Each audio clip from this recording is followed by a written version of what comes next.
날씨가 이렇게 더운데도 많이 나오셨네요. 여러분, 우리가 레위기의 말씀을 쭉 읽다 보면 제일 많이 강조되고 반복되는 단어가 어떤 단어인 것 같습니까?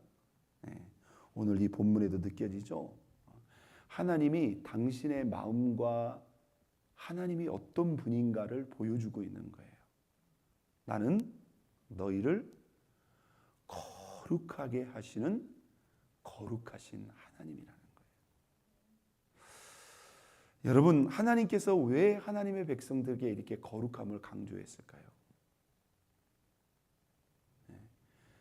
하나님이 인생과 다른 아주 독특한 특징 중에 한 가지가 바로 이 부분이고요.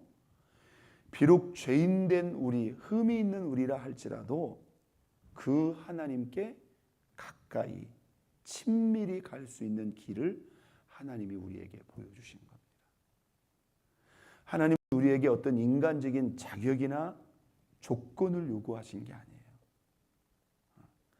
하나님은 절대적으로 거룩하신 분이기 때문에 그분을 사랑하고 그분을 원하고 그분을 가까이 하기를 원하는 자는 스스로 자신을 구별하고 거룩하게 하라는 거예요. 여러분, 우리가 이 구약의 레위기 또 이 율법의 말씀을 신약의 성도들에게 오늘 이 본문 중에서도 사실 100% 동일하게 적용할 수는 없습니다. 분명히 달라진 관점은 있어요. 달라진 관점. 오늘 이 본문에 보면 죽은 자를 만지는 그 자체가 부정이고 더럽혀지게 된다는 거예요. 혹은 이 몸에 흠이 있는 자라고 하는 그런 표현을 썼는데 사실 이렇게 읽어보면 몸에 아픔이나 어떤 신체적인 장애가 있는 경우는 제사장이 되지 못한다 이렇게 표현하고 있어요. 그러나 이것은 신약의 이 성도들에게 적용을 할 때는 조금 의미적으로 적용을 해야 됩니다. 한번 땄습니다. 흠이 있는 자는 하나님을 가까이 하지 못한다. 그만큼 우리 자신을 뭐예요? 신경 써야 된다는 거예요. 이 제사장에 관한 말씀을 읽을 때 우리가 목회자에게만 해당되는 말씀이라고 생각하시면 안 된다고 그랬습니다. 당연히 목회자는 더 철저하고 엄중하게 적용되는 것이 분명히 맞는 거죠. 그러면 우리 평신도들은 이런 말씀에 대해서 그냥 상관이 없고 자유로운가? 그렇지 않습니다. 여러분, 신약에 들어와서는 하나님과의 거리, 하나님과의 관계의 깊이가 직분에 있는 게 아니에요. 여러분, 목회자라고 다 하나님과 가까울까요? 그렇지 않습니다. 또 평신도라고 목회자에 비해서 상대적으로 하나님과 멀리 있을까요? 그렇지 않습니다. 평신도보다도 하나님과 오히려 더 멀리 있는 목회자도 있을 수 있고요.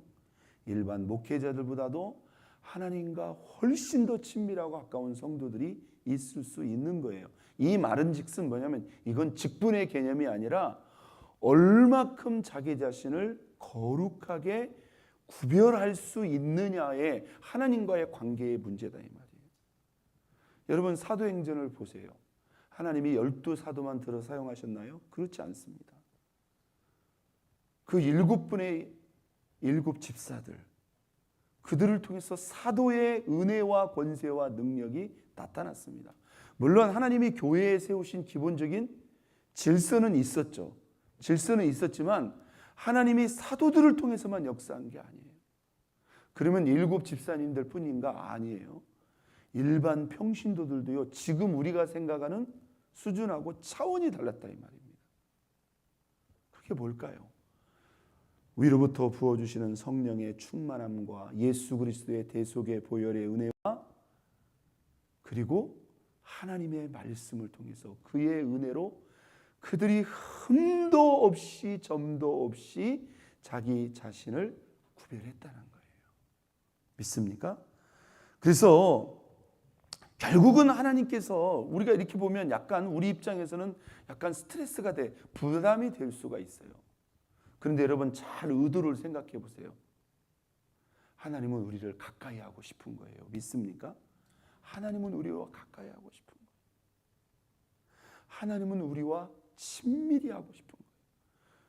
그러니까 이렇게 보면 제가 그런 비유를 듭니다만은 육신의 부모가 보통 자녀들에게 일반적으로 기대하는 게 있어요. 어떤 걸 기대하죠? 건강했으면 좋겠다. 또 화목했으면 좋겠다. 잘 됐으면 좋겠다. 뭐 기본적으로 기대하는 거예요.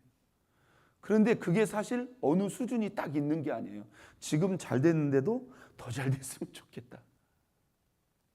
그게 보통 육신의 부모의 마음이에요. 믿는 자나 안 믿는 자나. 물론 우리 이제 영적인 부모님들은 믿음이 있었으면 좋겠다. 하나님을 좀 뜨겁게 만났으면 좋겠다. 그런데요, 우리의 영의 아버지신 하나님은 우리가 잘 되는 거 그게 하나님께 어려운 게 아니에요. 그건 너무나 간단하고 하다못해 하나님을 모르는 세상 사람들도 떵떵거리고 잘 먹고 잘 살잖아요. 그런데 그게 하나님 앞에 그렇게 크게 중요한 게 아니에요. 하나님의 유일한 관심사, 믿는 자녀 주의 백성들을 향한 최고의 열망과 관심은 뭐예요? 한번 땄습니다. 더 뭐 했으면 좋겠다? 더 거룩했으면 좋겠다. 믿습니까? 그 하나님의 열망과 하나님의 열정이 우리의 열망과 우리의 열정이 돼야 될 줄로 믿습니다. 여러분, 하나님과 가까워지면 우리 삶의 필요, 하나님이 우리를 들어 사용하시는 것은 그것은 뭐예요? 그건 문제도 아니라는 거예요. 하나님이 들어 쓰지 말라고 그래도 아마 쫓아가서 하나님이 들어 쓰실걸요. 그런데 하나님 나 좀 써주세요. 하나님 나를 통해서 영광 받아주세요. 그런데 정작 뭐예요? 하나님 앞에 구별되지 못하고 거룩하지 못하면 하나님도 어떻게 할 수가 없는 거예요. 우리가 디모데 전서에 나오잖아요. 큰 집에는 많은 그릇이 있다.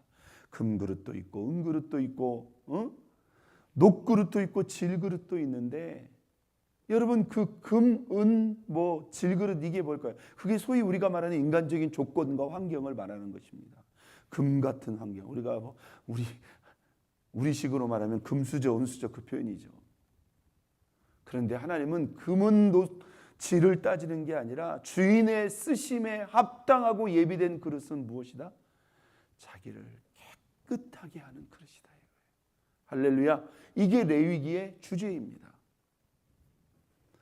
특히 우리가 오늘 본문 21장 초반절에 보면은요, 죽은 자를 가까이 하지 말라고 그랬어요.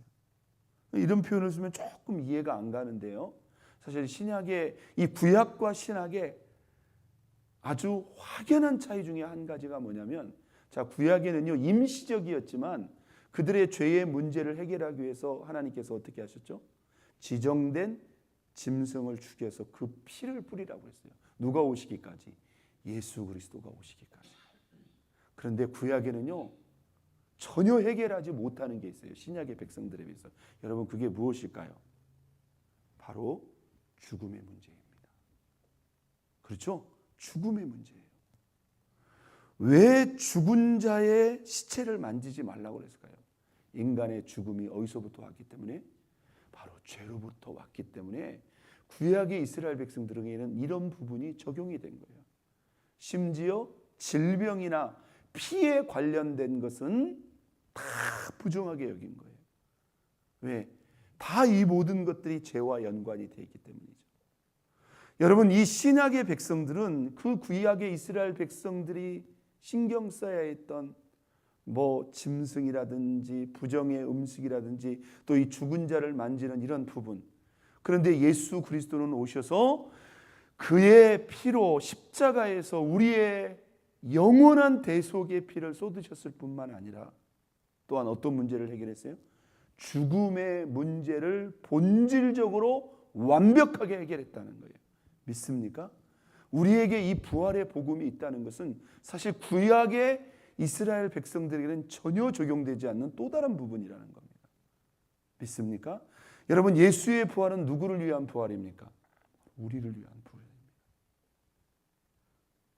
우리에게 완전한 육체로 오셔서 전혀 썩지도 늙지도 죽지지 않는 또 시공간을 채워라는 그런 신령한 몸으로서의 부활을 예수님이 우리에게 직접 보여주신 거예요.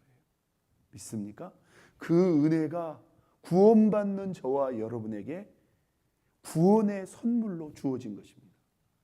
믿습니까? 구원의 선물. 그러니까 우리가 예수를 믿고 구원을 얻었다는 것은 이 부활의 은총과 영광으로 들어가 버렸다는 거예요. 그러니까 죽은 자에 대한 이 부정을 사실 어떻게 보면 초월해 버리는 거죠.